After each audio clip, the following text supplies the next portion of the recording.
Right. Well, on that note, we'll shuffle on to something which I thought was interesting.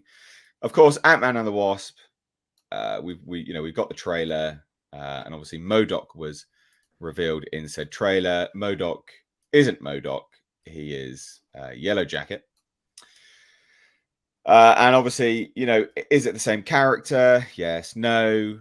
Well, we finally got some information on that, and it's I don't know. I feel it's a bit half-assed. So Ant-Man and the Wasp, Quantumania writer reveals surprising inspiration for M.O.D.O.K's personality. So just before we get started on this, Tom, what did you think of Yellow Jacket being M.O.D.O.K? Did you like it or not? Why can't every character just be their own fucking character in the MCU? Why does everybody got to be somebody else? Like, I mean, we have Captain America. Falcon became Captain America. Why? He was already Falcon.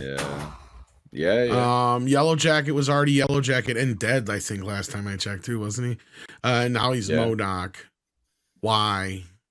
Yeah. It just makes no sense to me. No. Yeah.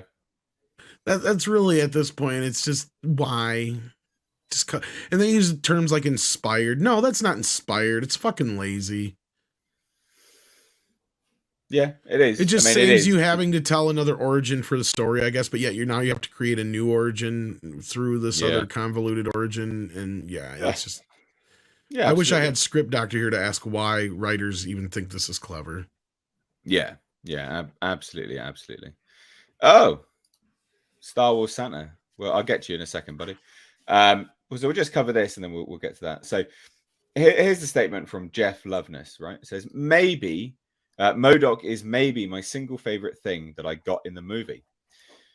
Obviously, we are very faithful to the comics with the design and the look, but then there's a little bit extra we put into him. Maybe I'll get fired off the Kang dynasty when people see it, but some of my favorite moments come from M.O.D.O.K and the dynamics there. So what, might I hear you ask, is going on with M.O.D.O.K? I'll say he was inspired by Kevin Kline in A Fish Called Wanda and Frank Grimes in an old Simpsons episode. This really put upon selfish, entitled, but then also deeply sad, insecure man who knows that he got a shit deal in life and is trying to make the best of it. So a sympathetic villain? He didn't really get a shit deal in life, did he? To be fair, he made his bed and now he's got a lie in it. He became Yellow Jacket, right? Yeah, he stole the tech, didn't he, from Pym? Yeah. It's not a shit deal in life. It's been a few years since I watched the movie, but yeah. yeah. Dumb. Don't like it. I feel that's. Do these people even watch the movies anymore? But no. Remember Black Panther, Black Panther Forever, Wakanda, Black Panthers Forevers. Don't get me started. I think it was Black Panther Never, Wakanda Forever was the name of it. Yeah, Water Boogaloo. Water Boogaloo 2. Yeah. Well, remember that film and Black Panther 1, they had a completely different method for entry in and out of Wakanda. And now they do bongo drums, remember? Like, do these people even watch the films that came before when they set about writing this shit? Like, seriously. Like, this guy's like, oh, he got a shit deal in life. No, he didn't. You butthole. Like, he was a villain. He just stole some tech and lost the fight and was killing sheep and stuff, I remember. Or something. He even tried to kill Scott's daughter. That's right, WCW. Yeah, he was not a very redeemable villain. What the hell? Like, he was actually one of the fairly decent villains so far we'd gotten to this point in the Marvel universe. Unashamed, just an arsehole, basically. It was like, yeah, whatever. Since Obadiah and shit like that, it's pretty much closest to him, or what's his face from the second Iron Man. That So he's selfish and entitled, but then also deeply sad and insecure, who knows that he got a shit deal in life and is trying to make the best of it. Fuck off. That's real lame.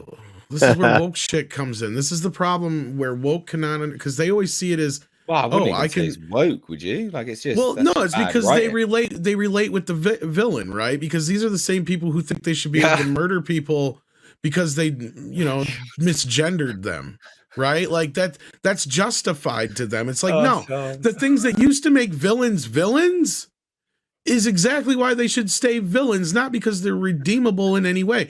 And Doctor Strange was a prime example of this. You watch that movie and you're going, how are they trying to make her the victim in any way, shape, or form? This chick is a murderess. She's almost worse than freaking Thanos. At least Thanos thought he was doing it for the right reasons. Like, this bitch is so self-centered, she's going to kill everybody. Like, what the hell?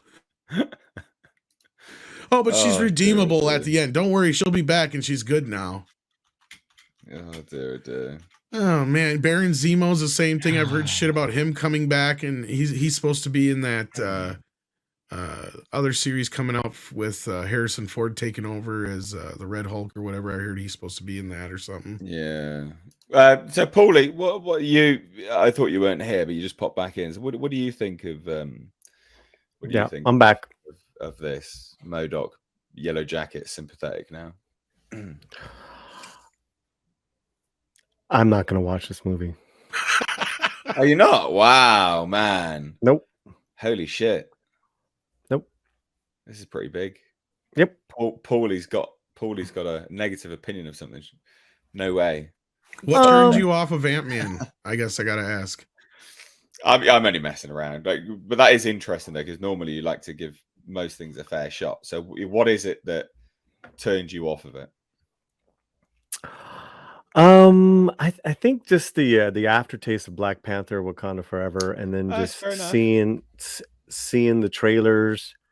It's like I got no time for this. I mean, I also didn't see Thor: Love and Thunder. I hated Doctor Strange 2. Yeah. So it was like a bad year for me with Marvel. And it continues because, with this Wakanda Forever, only one Oscar nomination did they deserve, and that was for Angela Bassett, which she got. But these clowns gave the movie 5 Oscar nominations in total. Well, we'll get to that. Well, Tom asked me, and it's like, all that. Like, I want nothing to do. I just want. Right. And I like Rudd, and I like Lily. I don't know about, was she going to be in a suit the whole time? I don't like that. I don't think she looked good. Yeah. Well, a lot of people are commenting on her bad haircut in this one. I don't like the haircut on her. I don't know if that was like a part of the promotion. It's like, what are you talking about?